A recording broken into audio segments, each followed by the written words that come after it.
Hello everybody and welcome back to another video. Today I'm bringing you another Necromancer guide, and this time it's something a little different. Now for all of those you out there who don't like minions, this build is going to be for you. This is my take on the Necromancer Bone Spear build. So with that, let's jump right into it. Thank you for watching. I'll see you guys in the video. Alright, now I do want to start off here in the skill tree. Before we get started off, I actually want to talk about what this build is for. Now, as you can see, this build is not a minion build. We will be killing all of our minions to gain their glorious bonuses. And if you do want a minion build, well, you're in luck because I have an amazing minion build already up on the channel in a video that I will link in the description and it'll be in the cards. Now, as we get into this skill tree and what this build is, keep in mind this is a Bone Spear build. This is people that want to use Bone Spear. They like seeing those big fancy numbers come up when they hit a crit. And overall, I can't deny Bone Spear is a very fun build. I liked it in preseason. This season, I just really focused on a minion build, but overall, this is still an extremely strong build that I spent a ton of my money switching my character over to test out for you guys, and I'm super, super happy with it. I spent a lot of time theory crafting in the Paragon Board and with the skill points and everything, so I really hope you guys do enjoy it. And if you guys like the video, don't forget to like and subscribe. Now, let's get into this. So here we are on the skill tree, and the first thing we're going to start off with is Reap. Now this is going to look pretty different than any preseason build that you've seen probably in Bone Spear. So we're going to use this. We're going to go in and hit an enemy one time. Now what that's going to do is it's going to drop a corpse, and we're going to use that corpse to then spawn corpse tendrils, which is going to group everybody together and allow us to one-shot them with our Bone Spear. So it's very simple. Now this has some risks. I'm not going to lie. When you come in with Reap, if you're not careful, you can get one shot. You know, if you're going into a room with 5 or 6 elites that are higher level than you, if you're not careful, you can easily die. So keep that in mind.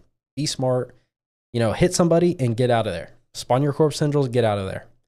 Because Bone Spear is a range skill. We don't need to be up and close and fighting. You know, I built this build to be pretty tanky, so if you are up and close, you should be fine. But overall, just be safe out there. Don't rush in needlessly. You will die.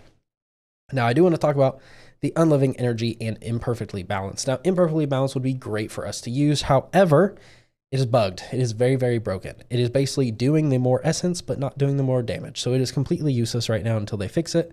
If it was not broken, I definitely would use it. I'd highly recommend it. It gives a ton of damage and a ton of utility. Now we still do have 2 points in Unliving Energy, and the reason is because I had an extra point. I had 2 extra points that I didn't really need to go anywhere else. Every other box was covered, so some extra essence is always nice. Now, of course, we have Bone Spear. And as you can see, we are actually going with Supernatural Bone Spear to make enemies vulnerable.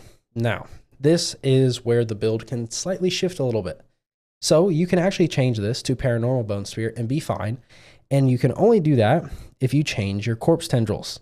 See, as you can see, this means they're going to drop a blood orb, but if you switched here, they're going to drop and make enemies vulnerable when they pull in. Now, I like the Bone Spear to actually make enemies vulnerable. I think it's a little bit more consistent, and everything you're hitting is going to be vulnerable. Now, of course, you can do it this way, and you'll actually gain a little bit of total damage, as your Bone Spear will do a little bit more damage. This way, you'll lose a little bit more damage, and you'll gain some survivability. This is how I would recommend it, but if you want a little bit more extra damage, you're feeling really tanky, you're feeling really survivable, go ahead and make that switch. Definitely can help you out. Now, of course, we are 3 out of 3 for Huge Flesh to make more corpses, so we can use our Corpse Explosion and Corpse Tendrils more often. Now, as we move down here, we have Blood Mist. This is our Oh No, Get Out of Jail free card. It is amazing. Now, not only is it an Oh No, Get Out of Jail free card, but it is going to generate corpses for you when you're in trouble. So, say you're going into a room with 5 or 6 elites.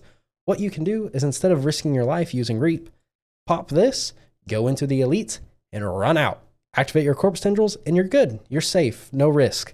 Everything will be grouped together, and then hopefully you can one-shot it with Bone Spear, as that is the point of this build. We want to group everything together and one-shot it. One-shot every single room, increase clear times by 100% in dungeons. Just make this a super, super powerful build. Now, of course, we are using Corpse Explosion. Now, the great thing about this is we will never be casting Corpse Explosion or Corpse Tendrils. It is going to happen automatically for us thanks to the new hearts in Season 1. Now, I did like both of these still in preseason, but you had to cast them manually, and it made the build kind of hard to play. You had a lot of buttons to press very fast to figure it all out. This just makes it super nice, super enjoyable, and honestly, it makes it a blast to play with. So here we go, Corpse Explosion all the way down to Plagued Corpse Explosion for more damage.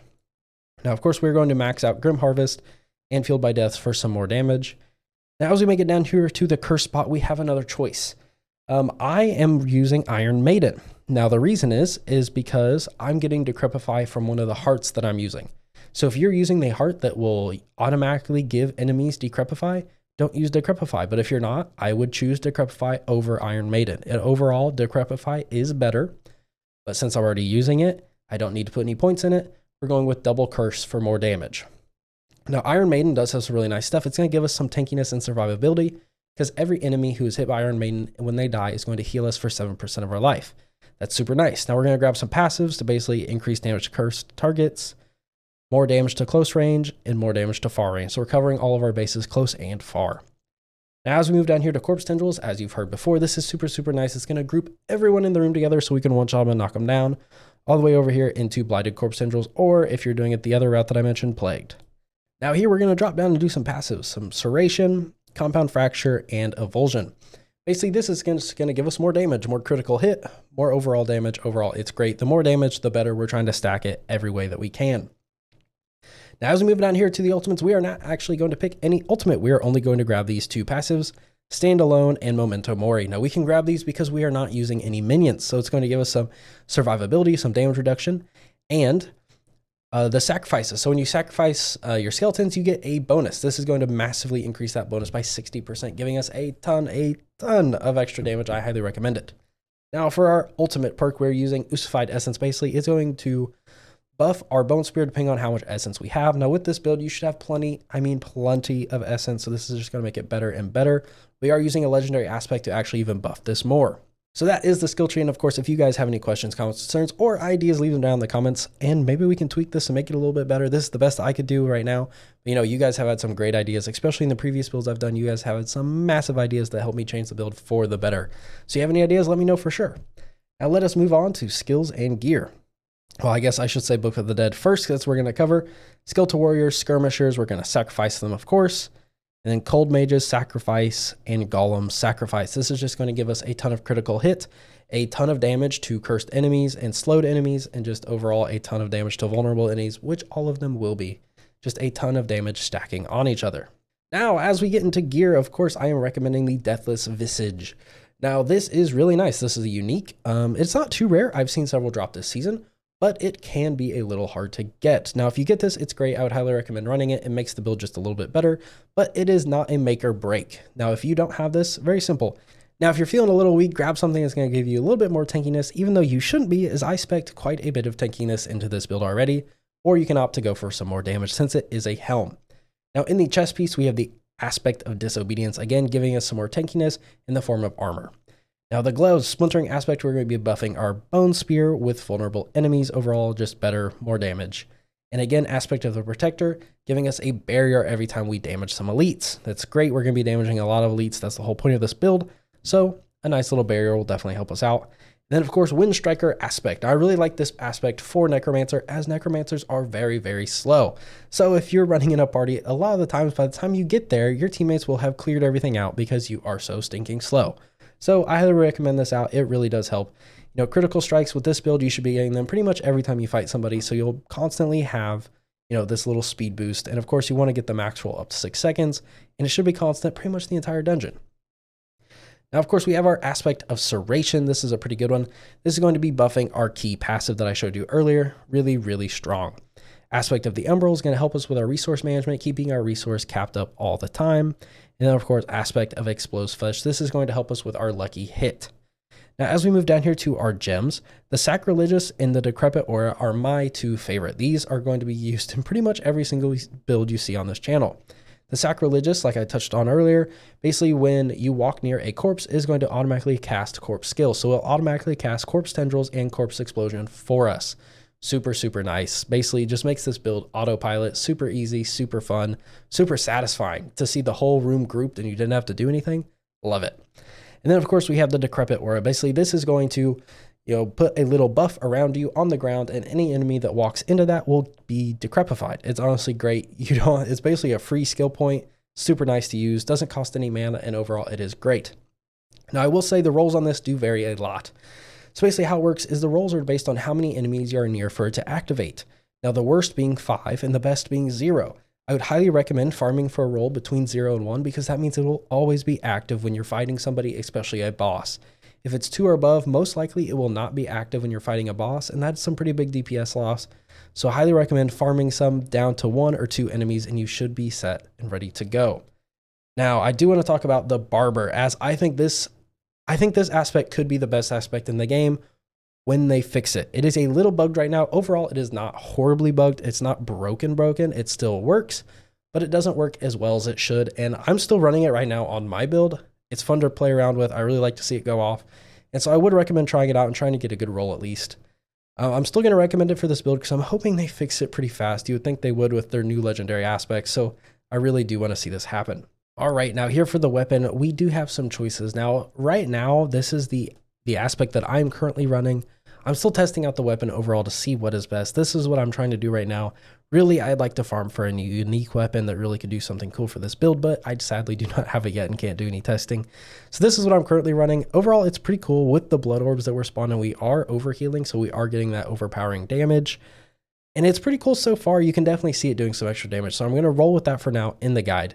Now, as for our gems in the weapon, of course, we want to be running emeralds, as that's going to be giving us more critical strike chance. And then for the armor, I'm running topaz. Now for the armor, we are going to be running topaz as we are CCing a lot of enemies with our corpse tendrils. And basically that's just going to mean that we are going to take a lot less damage with the damage reduction from the topaz crystal. That's what I would recommend for our gems. Now let's move on finally to the Paragon board.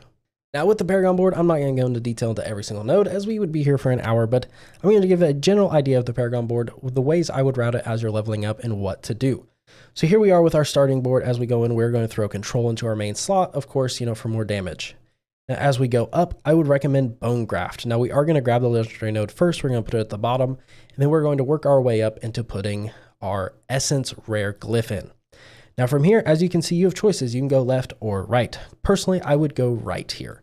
I would go right, and I would go to Scent of Death. And of course, we want to grab this legendary node, and we're going to throw in Imberber, if I'm saying that right. I'm not really sure, but we'll move on.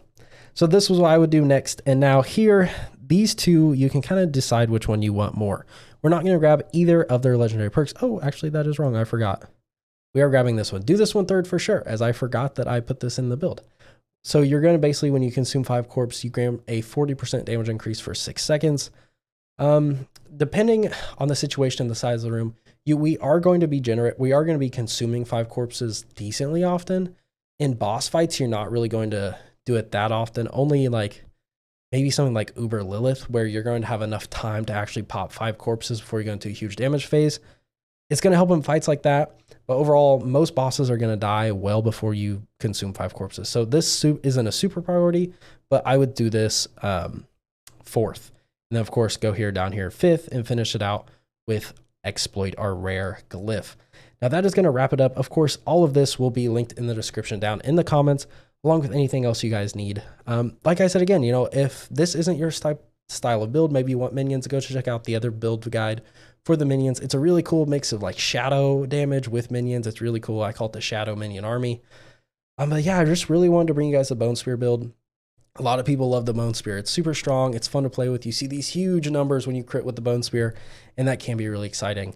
And now I have to spend about 20 more million gold switching my build to whatever I want to do next, as that's how much it costs to switch to this one. And, you guys saw some gameplay at the beginning. I'm going to put a little bit more gameplay at the end. So if you guys like and if you guys really enjoyed the video, thank you everybody for watching. I hope you had a good time. I hope you learned something. And I hope this build treats you well in Diablo 4. So with that, if you want to check me out live at twitch.tv/MileSfury, thank you. Don't forget to like and subscribe if you enjoyed, and I hopefully see you in the next video.